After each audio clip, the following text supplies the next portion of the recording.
El peligro al que se expone una mujer en una primera cita es que la maten. Y el peligro que corre un hombre es que lo rechacen o que le cobren una cena muy cara. Aceptamos el amor que creemos merecer. Porque ¿cómo vas a amar en medio de las bombas? Porque yo pienso en el amor romántico y como tú lo mencionaste, pensamos en la película Disney. Que, o sea, en todo es un 10 contigo. Pero resulta que no tienen compatibilidad sexual.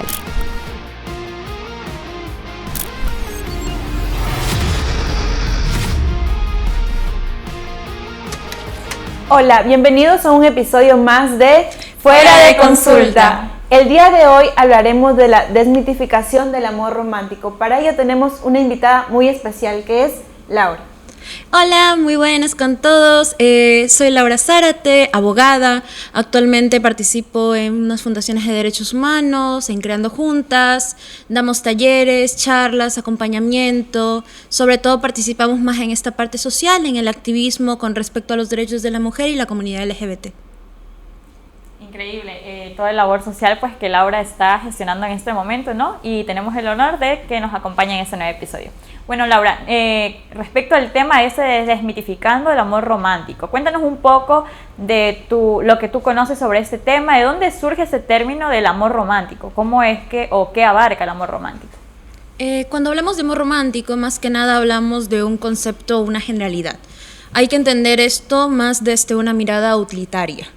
O sea, esto nace sobre todo cuando construimos el modelo de familia durante la Revolución Industrial, donde necesitamos que las unidades de familia sean pequeñas para poder mover al trabajador, donde comencemos a necesitar que la mujer sea útil dentro del hogar de esta manera de más una máquina que una persona. Hablamos de que desde hace muy poquito tiempo la mujer obtiene derechos humanos. Entonces, sí es una cuestión bastante transversal, porque cuando hablamos de amor romántico suena como un concepto nuevo, suena como algo muy de Disney, muy de lo vi en una película, muy de lo leí en un libro, muy de un cuento de hadas, pero en realidad que es un concepto bastante transversal, bastante que hablamos de este concepto en donde la pareja es lo que completa a uno, donde el amor cura, donde el amor se vuelve algo útil al capital, algo que mercantilizar, donde no se toma en cuenta el cuerpo, la corporalidad, no se toma en cuenta las opresiones en las que existe la pareja.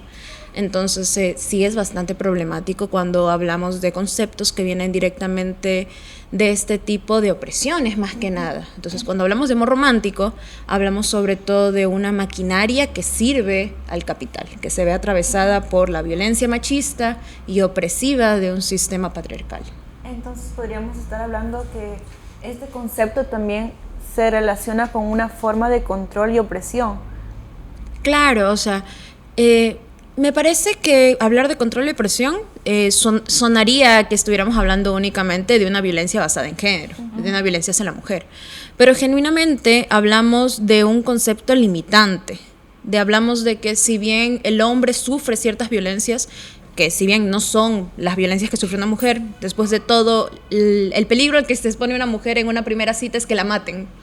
Y el peligro que corre un hombre es que lo rechacen o que le cobren una cena muy cara. Entonces, no hay proporcionalidad en eso. Pero sí es una cuestión limitante al momento en donde tenemos adolescentes, tenemos gente muy pequeña, 13, 14 años, pensando que nunca van a encontrar el amor porque no son blancos, porque son personas bajitas, porque son personas de la disidencia sexogenérica. Y estos conceptos vienen de un amor romántico, un amor que es intrínsecamente blanco, que es intrínsecamente heterosexual, un amor en donde no encaja mucha gente. Porque si bien nos han mentido que el estándar es blanco, es europeo, el estándar es heterosexual, la mayoría de la gente no lo es. Sobre todo en nuestro entorno, donde tenemos mucha gente que es gente afrodescendiente, gente indígena, gente mestiza, donde vivimos en un entorno que sigue siendo muy racista. Y este racismo lo vemos internalizado en cómo muchos jóvenes consideran que ellos no son aptos de recibir amor porque son personas no convencionalmente atractivas, porque son personas que no encajan, porque no encajan en el estereotipo de amor romántico, no lo merecen entonces. Y este concepto sí afecta mucho a cómo construimos nuestras relaciones más desde el miedo que desde verdaderamente un motivo de querer estar con alguien. Claro, entonces vemos como que de alguna manera las personas nos vemos reducidas a tratar de encajar con algunos estereotipos, quizás para de esta forma sentirnos amadas, o que sí somos realmente de forma genuina, merecemos amar y ser amados. Desde esta perspectiva, se considera quizás tal vez a nivel de Latinoamérica, en nuestro contexto, que personas con rasgos, características no encajan con un estereotipo de amor. Claro, o sea, sobre todo hay que entender que cuando hablamos de amor romántico hablamos de una categoría política.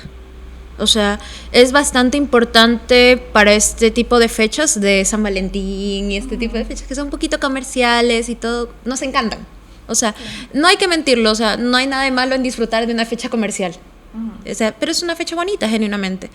Pero hay que entender que la forma en la que nos queremos y nos quieren, es una declaración política.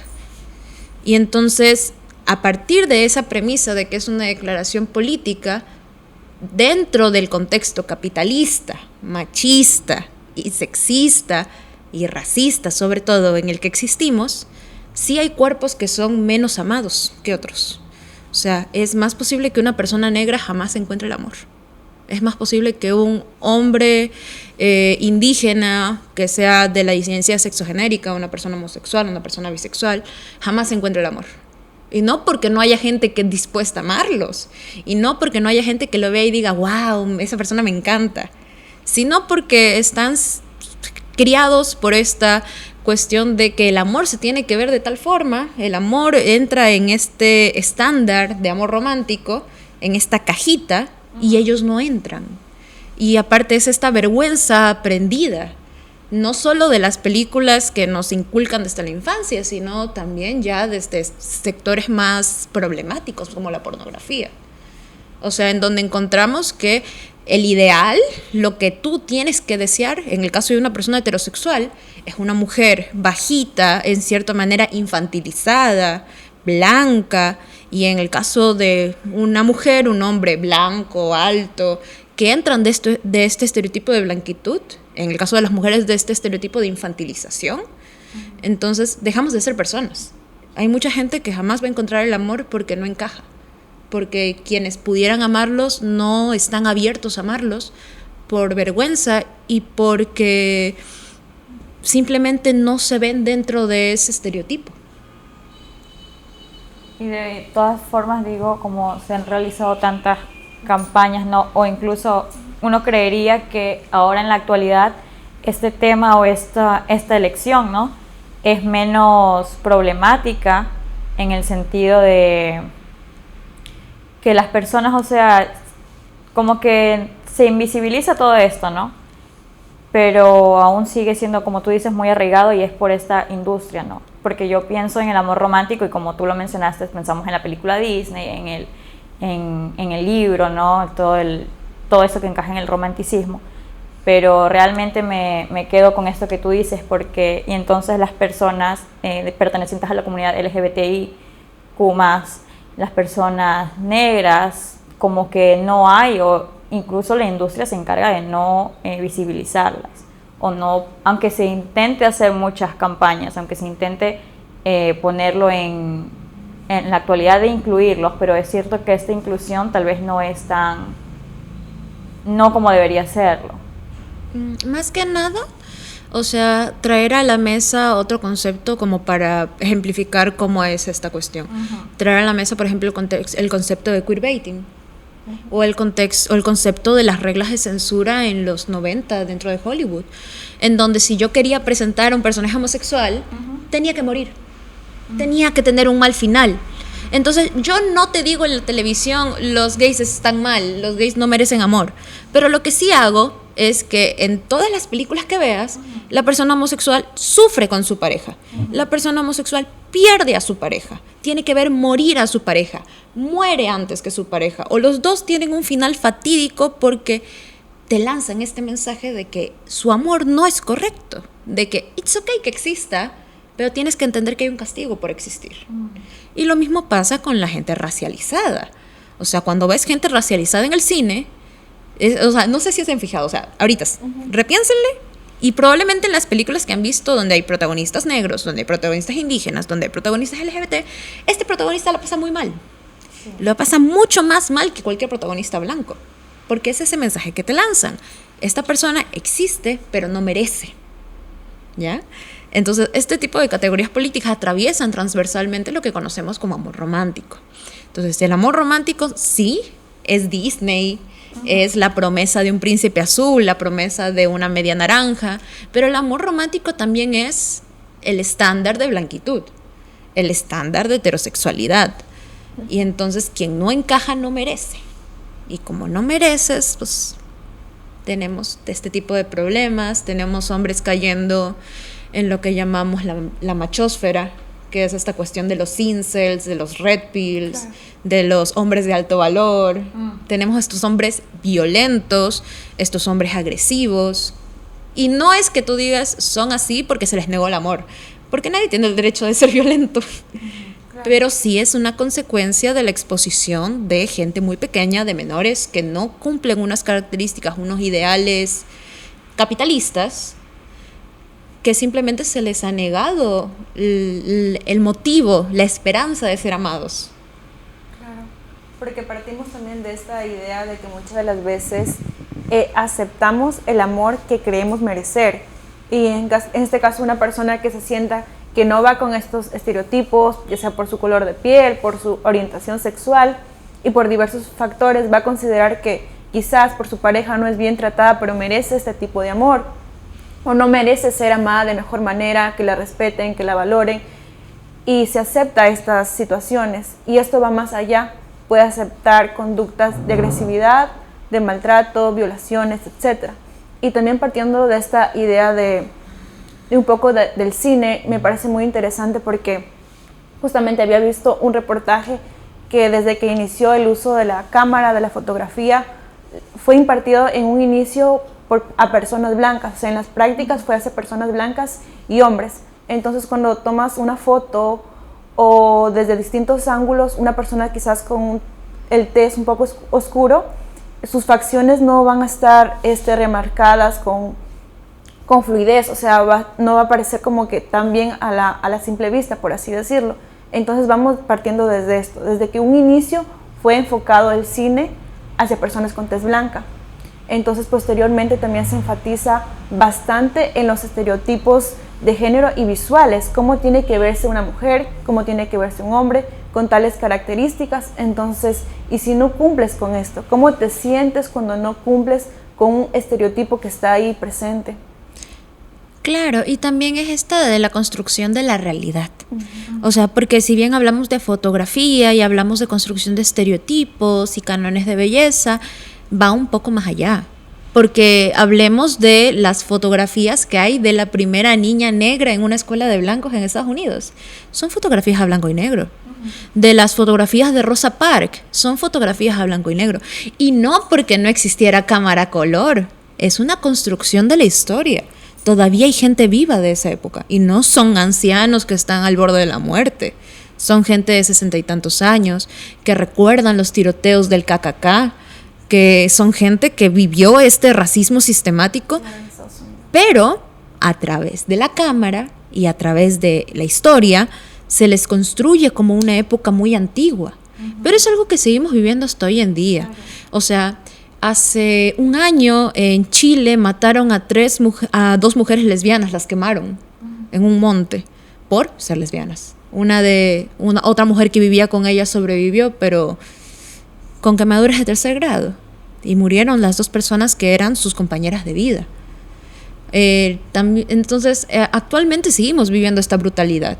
O sea, se sigue perdurando esta brutalidad. Y no hay que ir muy lejos. O sea, tenemos el trato que hay hacia nuestros migrantes en Estados Unidos. El trato que hay hacia la gente refugiada en Palestina, en Gaza. Que si bien ya se ha declarado una tregua, un no bombardeo, un cese al fuego, se están muriendo de frío. Toda esta gente, o sea, suena que me estoy muy desviando del tema, pero toda esta gente vive el amor. ¿Ya? Entonces, esta gente no va a encajar en los estándares. Entonces pensamos, si lo pensamos desde esta mirada reduccionista de cómo se tiene que ver el amor, esta gente no puede amar. Porque ¿cómo vas a amar en medio de las bombas? ¿Cómo vas a amar cuando vives en el riesgo constante de que te prendan fuego en la casa? Cuando el amor que se retrata en la televisión para ti es un amor cruel, es un amor atravesado por las drogas, atravesado por el narco, atravesado por la pobreza y la miseria. Nadie quiere verse reflejado ahí. O sea, cuando tú ves ese tipo de cosas, o sea, siendo una infancia LGBT, siendo una infancia racializada, tú dices, yo no quiero ser esa persona. Y entonces ahí obtienes esta imagen que es súper dolorosa de niños que son niños de infancias racializadas, en donde si les preguntas qué quieren ser de mayor, te van a decir que quieren ser blancos. Y tienen razón, porque lo único que se les ha enseñado es que ellos están destinados a la miseria, que ellos no están destinados al amor. Ahí es donde obtienes la imagen de infancias LGBT llorando y rogándole a Dios que los vuelva heterosexuales. Entonces es esto, o sea, el amor es una categoría política. Y mientras antes lo entendamos, menos vamos a sufrir. Porque mucho de cómo se moviliza el amor responde a las políticas de Estado, responde a la construcción del mundo, como lo dijiste tú con la fotografía, responde a quién merece y quién no merece. Y si nos seguimos guiando por el estándar del amor romántico de la televisión, de las películas, de los libros, muchas personas no merecemos amor. Es como una visión muy reduccionista quizás, o ya sistematizada, desde que también un poco a los roles de género, que las mujeres deberíamos ser de tal manera, los hombres de tal manera, y en estos estereotipos también y canones de belleza. Y cuando una persona quizás siente que no encaja en esto, va a sentir que tal vez no merece ser amada. Entonces podemos ver desde esta perspectiva cómo funciona todo esto del amor. Y me parece muy interesante que el amor puede ser visto también desde una parte política. Ajá, a mí me resonó mucho eso, como más político, más de una forma de construir algo. Esto que hablaban de y cuánta razón tiene Laura cuando nos dice, no, es que todas estas fotos son construidas, ¿no? Todo esto es como lo quieren tal vez pintar de otra forma. Ajá, entonces cuán idealizados también tenemos nosotros en la cabeza esto del amor romántico. Claro, y si es algo que te meten en la cabeza desde pequeño, ¿quién no? Es muy duro cuestionarse, es muy duro de construir una historia, una promesa que te hicieron. Porque es una promesa que nos hicieron. O sea, un día nos dijeron que en algún momento iba a llegar la persona ideal y que esa persona ideal ibas a sentir chispas y mariposas, iba a ser la vida perfecta, pero la vida no es así. O sea, en algún momento escuché a un psicólogo en un TikTok, un psicólogo que decía que el daño más grande que te pueden hacer es creer en las medias naranjas. Porque tú tienes tu pareja, que es un 10 en convivencia, que es un 10 en compartir, que, o sea, en todo es un 10 contigo, pero resulta que no tienen compatibilidad sexual. Y no es que sea malo, pero tú dices podría ser mejor. Y como no es lo mejor en absolutamente todo, quizás hay alguien allá afuera que sí sea lo mejor en absolutamente todo. Y esta persona, por una cosa, no es mi media naranja. Pero el amor no es eso. Vamos a citar una serie. En Doctor Who, que es una serie de viajeros en el tiempo, es muy bonita, lleva muchos años al aire. Dice, el amor no es un sentimiento, el amor es una promesa. Y es como que, tanto como entender que el amor es una categoría política y que no hay quien merece y quien no merece, que esto es un concepto capitalista. Y que entenderse como una persona, que si el simple hecho de ser persona es el hecho de que merece ser amado, entonces tenemos que entender también que quien quiera ser nuestra pareja y quien nosotros queramos que sea nuestra pareja, no siempre va a prevalecer ese sentimiento de atracción. Probablemente no dure mucho. No es un sentimiento, el amor es una promesa, es yo prometerme, yo aquí me siento cómodo, me siento seguro. Y entonces a partir de eso yo voy a construir algo y prometerme que si lo dejo de sentir o si cambia y si ya no deseo estar aquí, no dañar. Claro, también últimamente está mucho de vivir el amor según de una forma intensa, que tienen que salir, que tiene que ser un poco también, con redes sociales se ha visto muy influenciado por cómo debería verse el amor y muchas de las veces se deja de lado esta estabilidad, aspectos como que esta persona me genere seguridad, confianza, puedo hablar con ella y aunque si bien no comparto tal vez algunos aspectos o no estoy de acuerdo con esta persona, aún así decido quedarme y conformamos juntos un ambiente sólido y de tranquilidad. porque en muchos de los casos también se enfatiza en que vivir esta intensidad es como irse a esto del amor romántico, que si esta persona quizás me cela o hay momentos que se enoja de forma impulsiva, es porque me quiere y está preocupado por mí. Si yo salgo sin su permiso, sin su consentimiento, tiene el derecho de enojarse porque me está cuidando. Entonces nos vamos a este lado de aceptar muchas de las veces conductas que pueden ser agresivas y violentas por caer en este mito de que el amor romántico se ve de esta manera, con esta forma de protección. Porque es mucho de lo que nos han influenciado todo el tiempo, así como lo venimos mencionando desde el principio, ¿no? Y esto también de quedarse a pesar de todo es una de las frases que creo que más se llega a topar en todos los sitios, ¿no? Pero aunque, como lo mencionan, más bien sería el amor algo que tú vas construyendo. Claro, o sea, todo el mundo tiene su concepto de amor. Pero, o sea, yo pienso que no podemos culpar a la gente que quiera vivir este tipo de amor de Instagram, este amor intenso, fugaz, lleno de cosas materiales.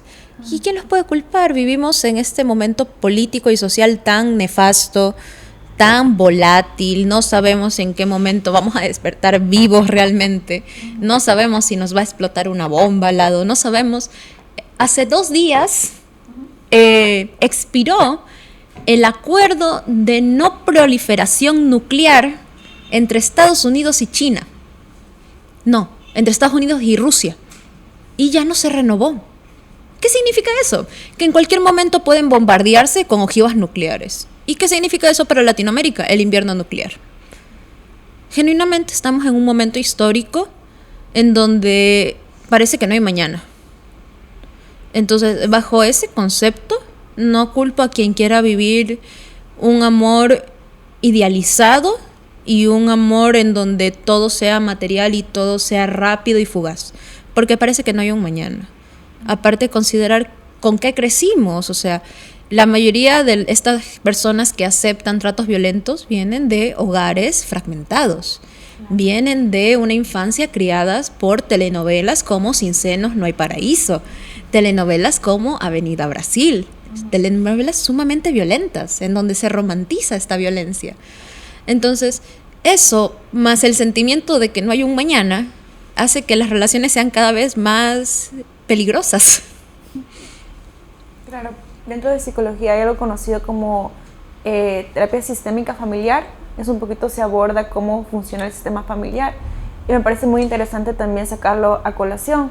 Por ejemplo, si dentro de tu hogar cuando eras pequeña recibías abuso o veías que había cierta relación y dinámica entre tus padres, quizás de violencia o de algún tipo de adicción, o cómo funciona tu núcleo familiar, va a influir en cómo son tus relaciones interpersonales ya en la etapa adulta, de cómo son tus vínculos. Inclusive va a existir esta replicación de que si tú veías quizás que tu padre era violento, puedes aceptar conductas de violencia. Entonces se ve mucho esta parte de cómo funciona tu etapa de la infancia, la adolescencia, y cómo ya, a pesar de ser un adulto, replicas estas conductas.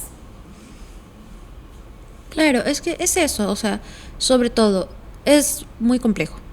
Si bien cuando hablamos de amor romántico lo planteamos como algo que hay que dejar atrás, como un concepto opresivo, un concepto que responde al capital, al patriarcado, es muy fácil hablarlo. Y ni tanto, porque es un concepto complicado, transversal, atravesado por muchas violencias, atravesado por mucha política, pero aún así es muy difícil dejarlo atrás. Me gusta mucho esta frase de no es tu culpa, pero es tu responsabilidad. Y muchas cosas no son culpa de uno, porque son respuestas del entorno. Pero sí, cómo respondes y cómo te relacionas ya radica en un trabajo personal. Y es muy difícil trabajar a manera personal en ambientes tan hostiles como es Ecuador actualmente. Entonces es como que siento que cada vez se está poniendo más difícil. Que si bien para nuestra generación tuvimos cierto periodo de paz y pudimos desarrollarnos correctamente, quienes la van a tener completamente fuerte, completamente perdidos, son la generación que viene detrás de nosotros, quienes no conocen otra cosa. Porque, o sea, si creciste en la violencia, o sea, es esto de quien nace en el carro en llamas piensa que el mundo está ardiendo. O sea, si creciste en la violencia, ¿qué más puedes buscar? Y si la televisión te dice encima que tú, como persona racializada y como persona de la periferia, no mereces amor, y creciste en la violencia, ¿qué amor se puede esperar que estas personas busquen?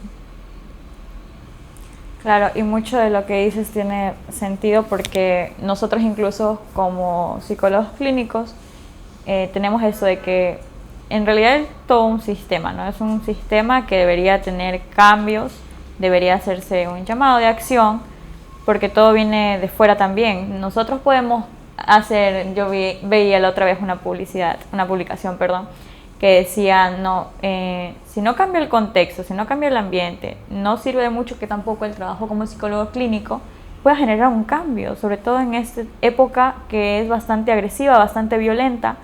No van a servir mucho que nosotros apliquemos talleres, que tú incluso pagues por una terapia, si tu contexto social y familiar no va a tener un cambio amplio, por así decirlo. Es esto de que la terapia no cura la pobreza. Veía a alguien decir, veía un TikTok. Todo está en TikTok. Ya no sirve decirle ahí un estudio cuando era un TikTok. Veía a alguien en TikTok decir que si aplicáramos los parámetros del DSM-5 a la gente racializada durante la esclavitud, a los esclavos todos estarían clínicamente deprimidos. Y la solución no es darle antidepresivos, es abolir la esclavitud. Es más o menos eso a lo que te refieres. O sea, vivimos en contextos muy violentos. O sea, por donde sea que lo vean, el panorama es desesperanzador. Y por eso es más importante que en ningún momento de la historia amar. Porque en estos contextos violentos se espera que todo sea violencia. La ternura, el amor, la compasión son actos de resistencia.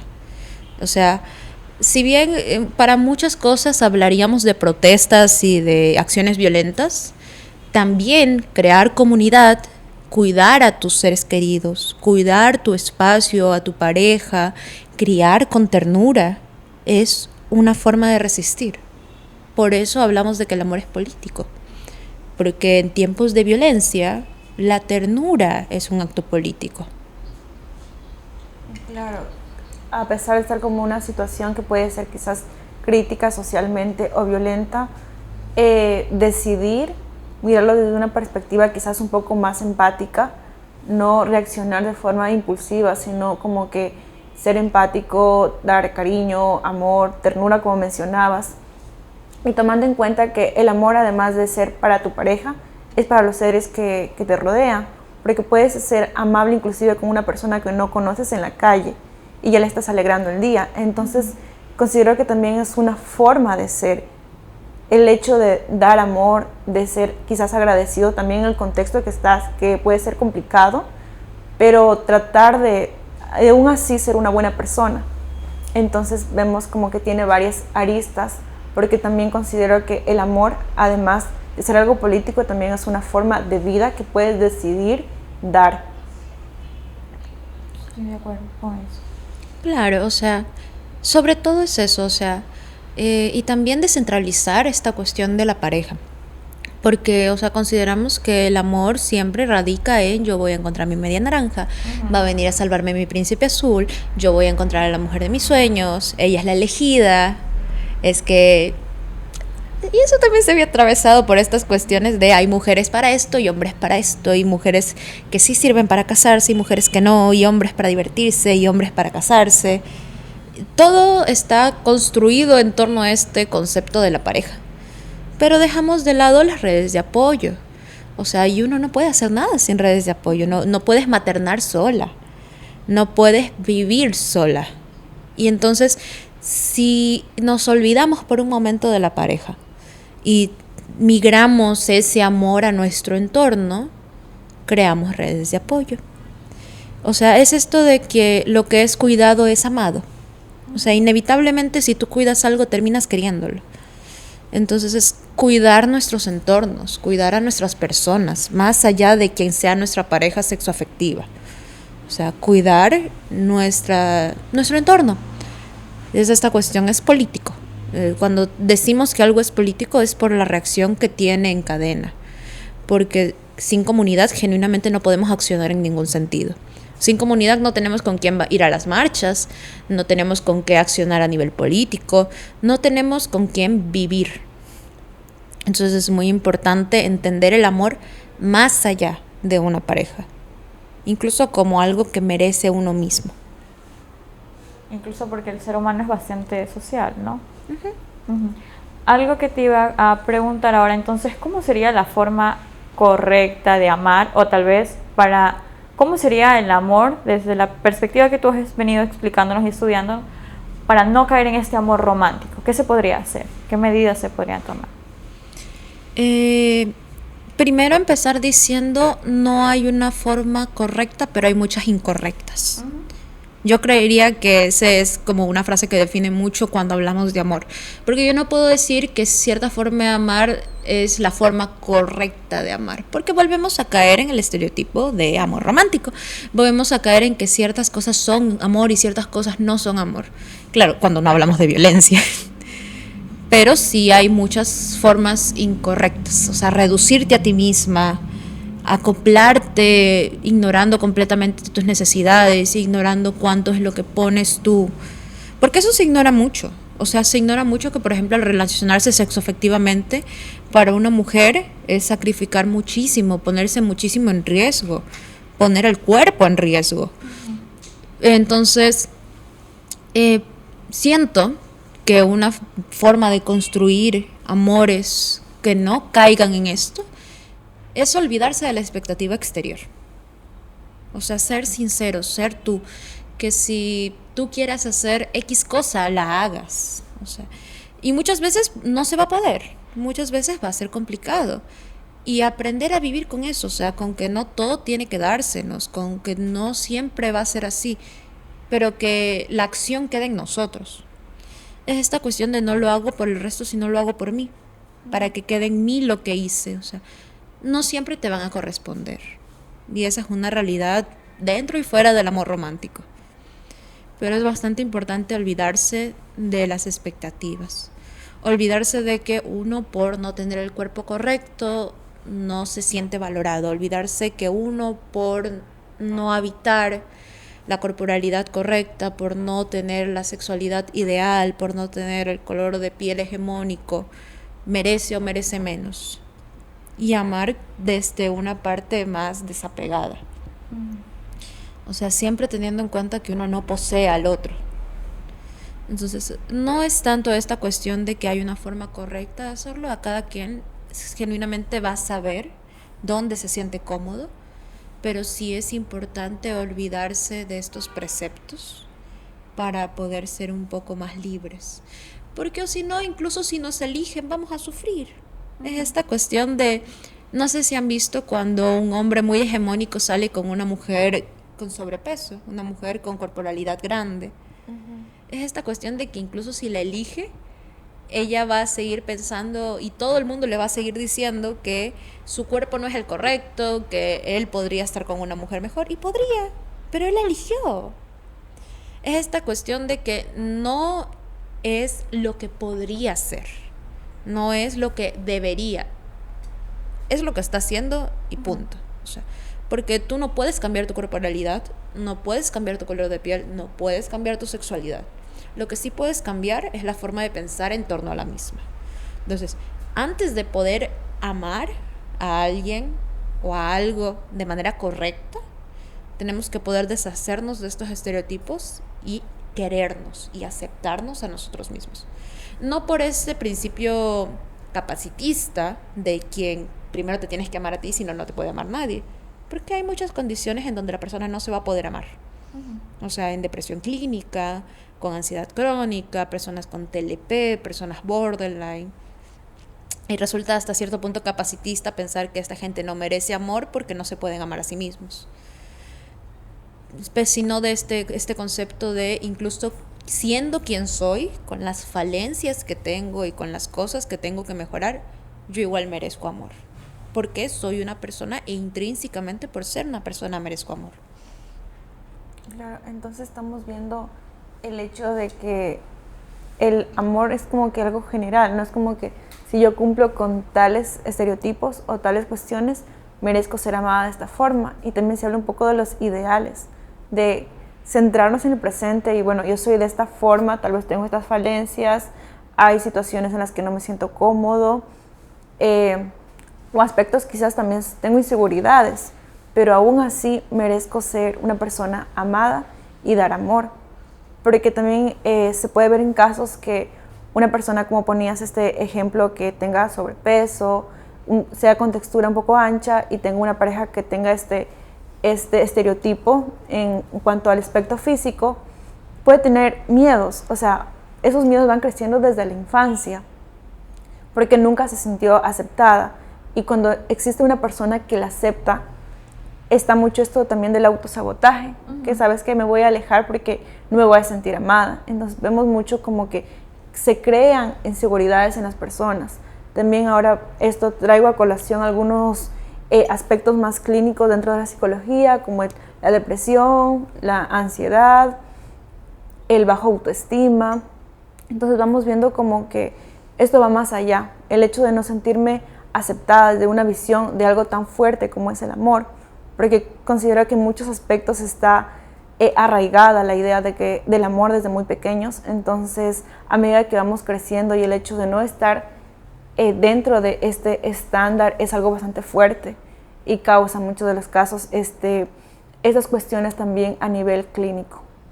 Como mencionan mismo, sigue siendo una construcción social, ¿no?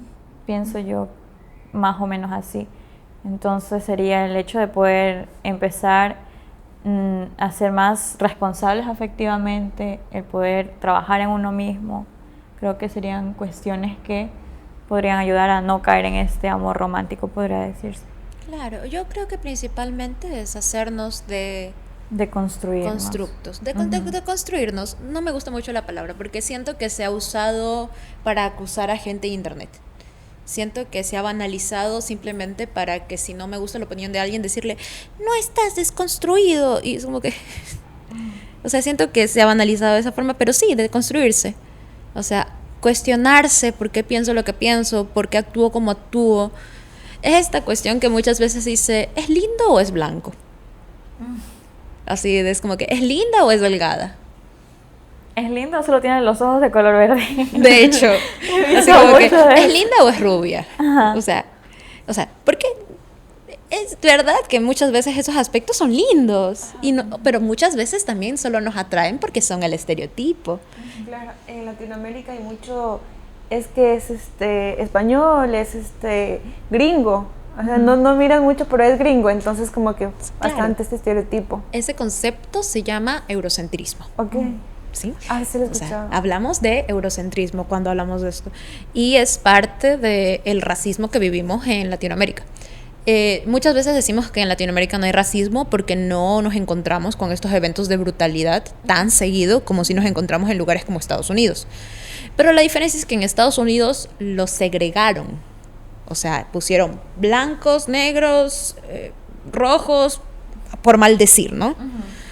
Pero en Latinoamérica nos diluyeron.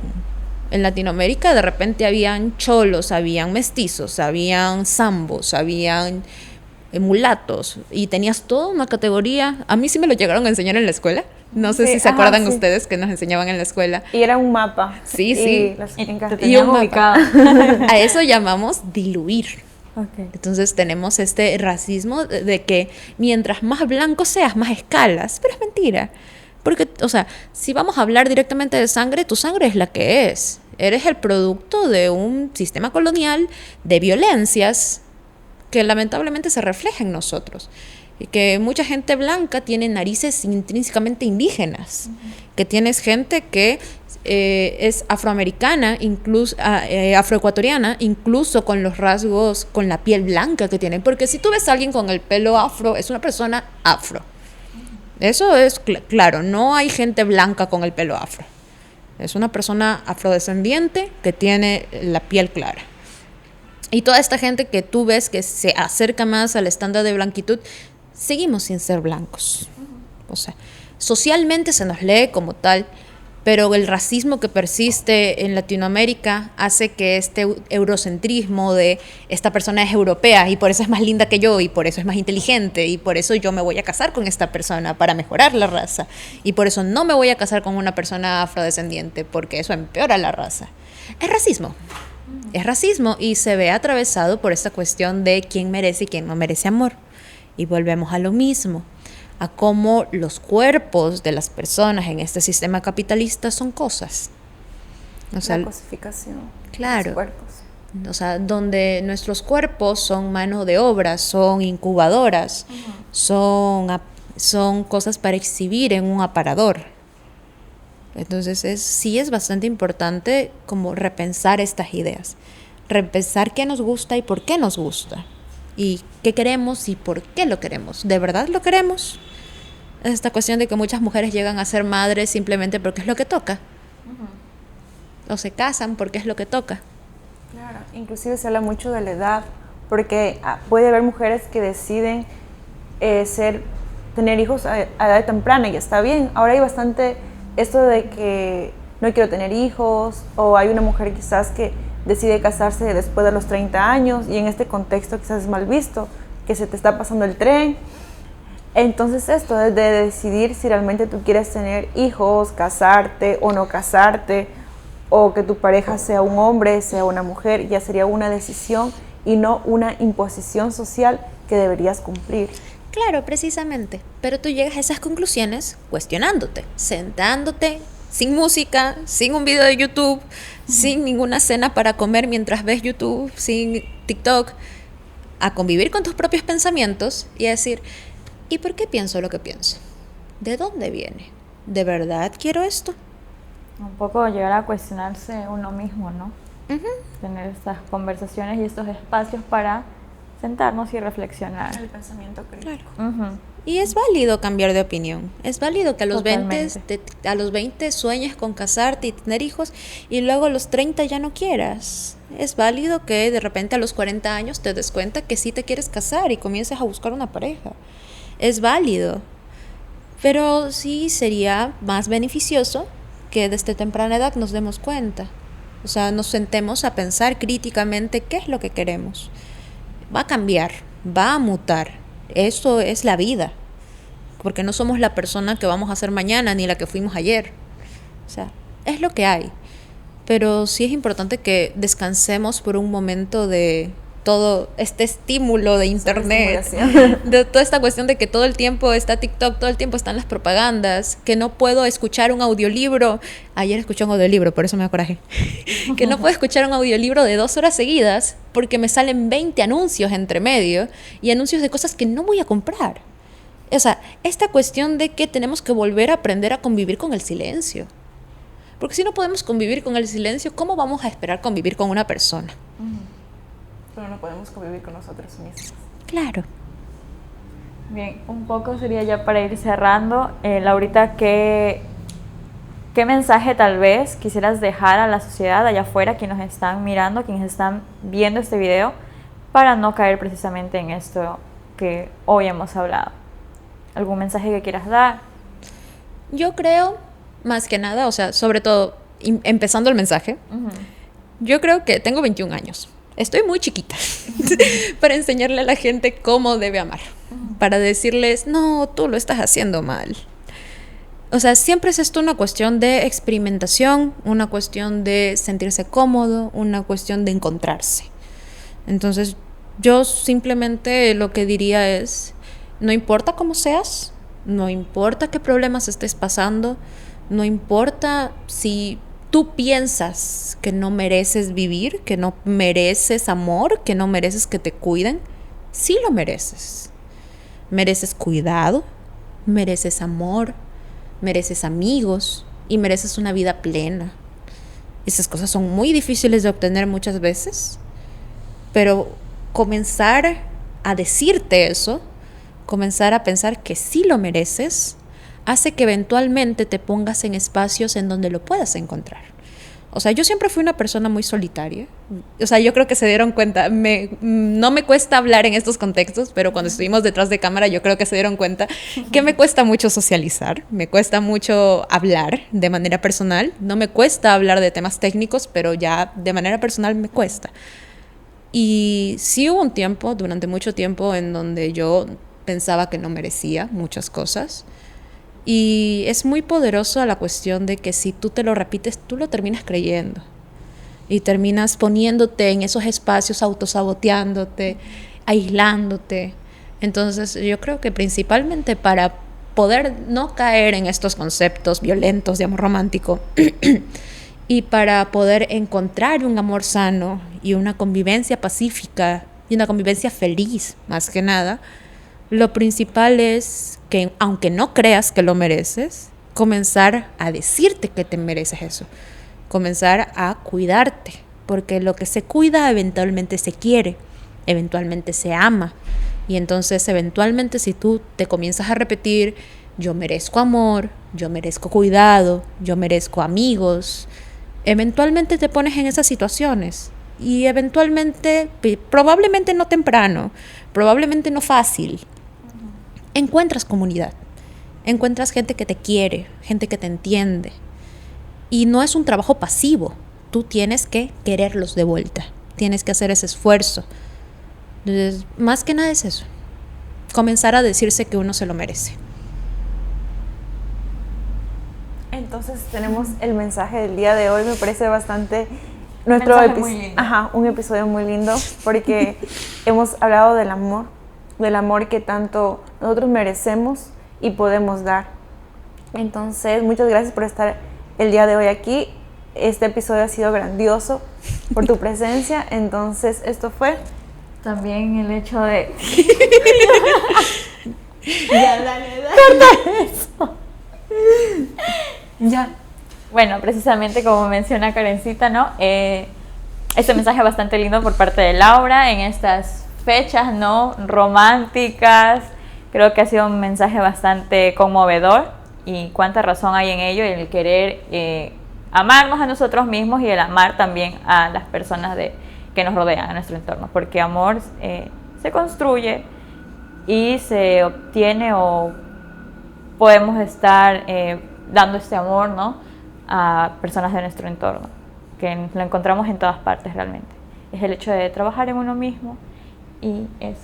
Solo eso quería agregar. Bueno, Laura, por favor, ¿tienes redes sociales tal vez? Sí, que compartas. Tengo un Instagram en donde suelo compartir las actividades que realizamos. Antes también compartía un contenido un poquito más político, pero el ambiente político me deprime últimamente. Y me deprime y es muy violento, entonces trato de no sobrecargarme de ese mismo. Entonces, tengo un Instagram en donde comparto más o menos las actividades que hacemos. Es @cere.sara con Z. Es el Instagram en donde comparto esto. Estaré compartiendo fotitos de esto, creo que también. Y sí, ojalá me etiqueten. Y ya. Bueno, gracias. Y esto fue Fuera de consulta.